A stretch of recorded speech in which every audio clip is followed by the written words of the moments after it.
You know, while I have Thomas Wright here with us, who, by the way, is the former chair of the Republican Party in the state of Utah, and now our new Republican National Committeeman, I wanted to just talk a little bit about the convention. You know, Donald Trump, and all of my listeners know, and I've been very candid with Don Pay and everybody else, people for whom I have a lot of respect and even a lot of love.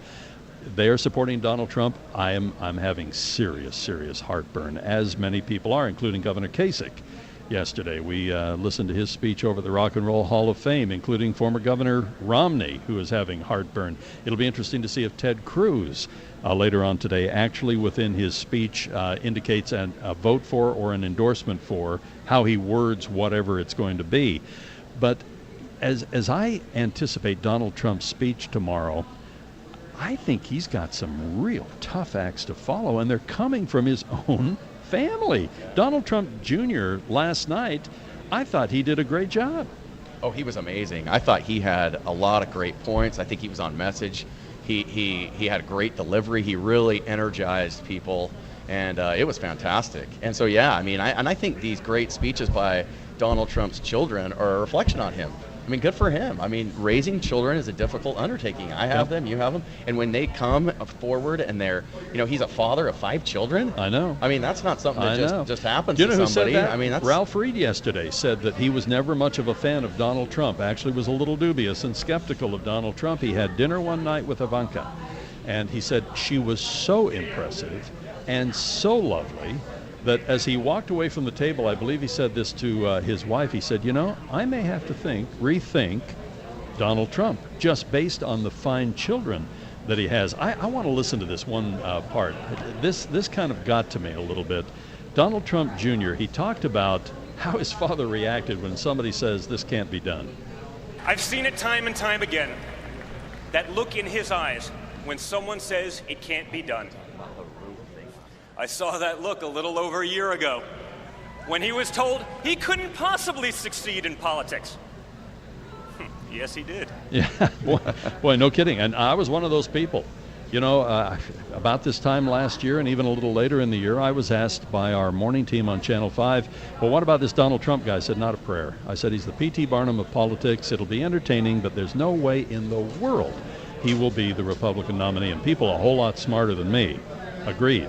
And boy, look where he is now. Yeah, I mean, I remember when they said his cap's 12%, his cap's 20%, he'll never get over 24%, and then it was 30%, and now here we are, he's the Republican nominee. And Doug, I think that's the message is we all need to understand that there's a reason why he's the nominee, and let's understand why and get behind it and harness that energy and use it to course correct this country and get it back on track. Yeah, you know, another person that I'm not the biggest fan of, Ann Coulter, said, try to imagine some of these ideas coming out in a much more elegant way from a truly lovely person like Mitt Romney.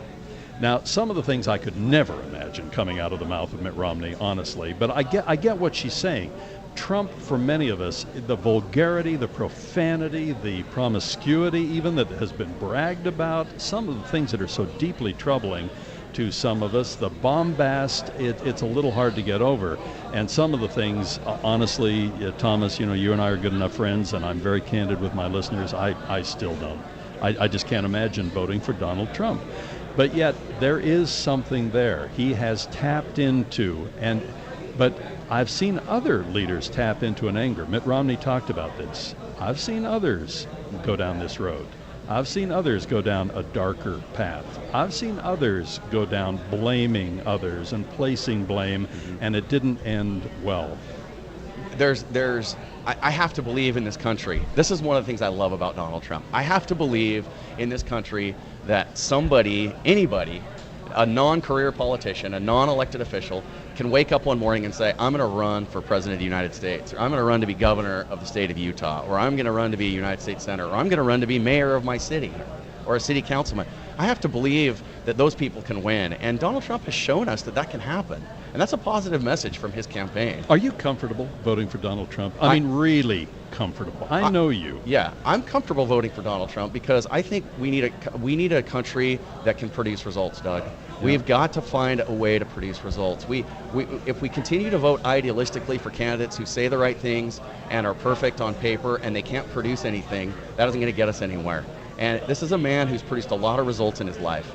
And no candidate will ever be perfect. None of us will ever be perfect. I was taught, so I think to myself, you know what? Let's work with getting some results in Washington, D.C. Wouldn't it be nice, Doug, to see some entitlement reform? It would be. Wouldn't it be nice to see a reduction in our national debt? But so many of those things have to happen with a little pesky thing called the Congress. Yeah. And it has to happen with a little pesky thing called the Supreme Court saying, yes, it's constitutional.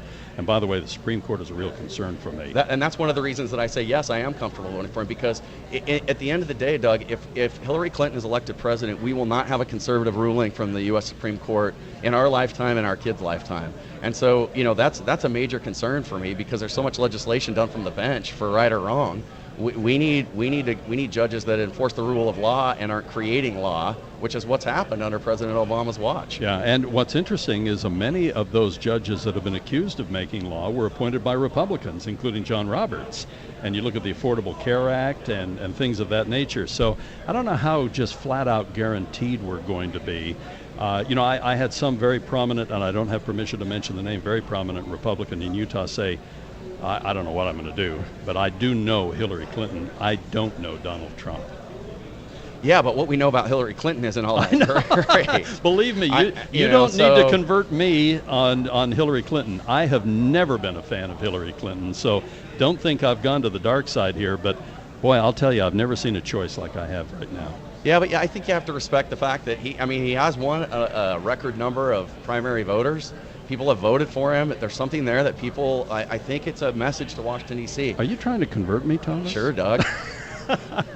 This is why I love our conversations over the years. And don't you think, Doug, this is what it's all about? I mean, this is what it's all about. Aren't we lucky to live in a country where we can have this conversation Absolutely. on the airwaves? Absolutely. We can come to a convention like this where people have worked so hard to organize it. Yep. People have taken time off work. They're paying for it on their own dime. You're here in a parking garage trying to inform people in Utah. This is a great country we live in. And we can sit here and talk about the two front rows, say whatever we want. That's right. Without there being a huge consequence to us. And I'm proud to be an American. I really am. This is a great country we live in. We got to get it back on track, and we got to try to find leaders who are willing to take the chance, who aren't career politicians looking for approval ratings. They're not looking to get reelected. They want to solve the problems of our country. They haven't focus grouped every They want to solve the response they're problems giving. of our country.